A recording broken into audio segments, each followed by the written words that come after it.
In the heart of the great forest, where the sunbeams trickle through the thick canopy like streams of molten gold, lived a proud lion named Leo. Leo was known far and wide for his strength and his regal presence that commanded respect from every creature in the forest. He had a majestic mane that flowed like a river of shimmering gold, and his roar could be heard for miles, striking both awe and fear into the hearts of all who listened. Despite his fearsome reputation, Leo had a soft spot for the smallest creature in the forest, a tiny mouse named Moxie. Moxie was quick-witted and always managed to find herself amidst the most incredible adventures.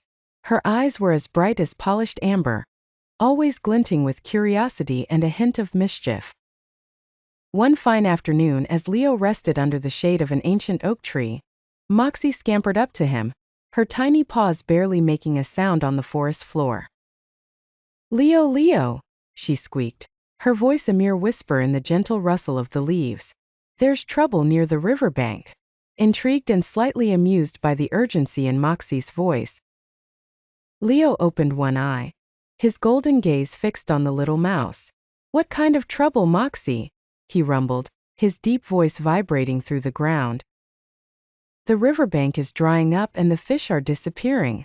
If we don't do something, there'll be no water for anyone," Moxie explained, her tiny whiskers twitching with concern. Leo's amusement faded, replaced by a tense resolve. He knew the forest and its inhabitants depended on that river for survival. "Lead the way, Moxie," he said, rising to his feet with grace and power. The two made their way to the riverbank, where they found the waterline receding and the riverbed cracking under the heat of the sun. As they wondered what could be causing this calamity, a loud, thunderous snore echoed through the forest. They followed the sound until they stumbled upon the colossal form of Benny, a bear known for his perpetual drowsiness. Benny was sprawled out right in the middle of a narrow pass that led to the mountain spring, his massive body entirely blocking the flow of water. Leo approached Benny cautiously. "Benny, wake up," he called, his voice a mix of authority and urgency, but Benny merely grunted and rolled over, blocking the path even more. Moxie's tiny eyes lit up with an idea. "Leo, I think I know how to wake him up," she squeaked excitedly. She scurried up Benny's fur, using her nimble paws to tickle his nose. The giant bear's nostrils twitched, and with a tremendous sneeze Benny woke up, startled and confused.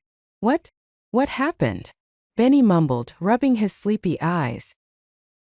"You were blocking the water, Benny," Moxie explained, hopping down to the ground.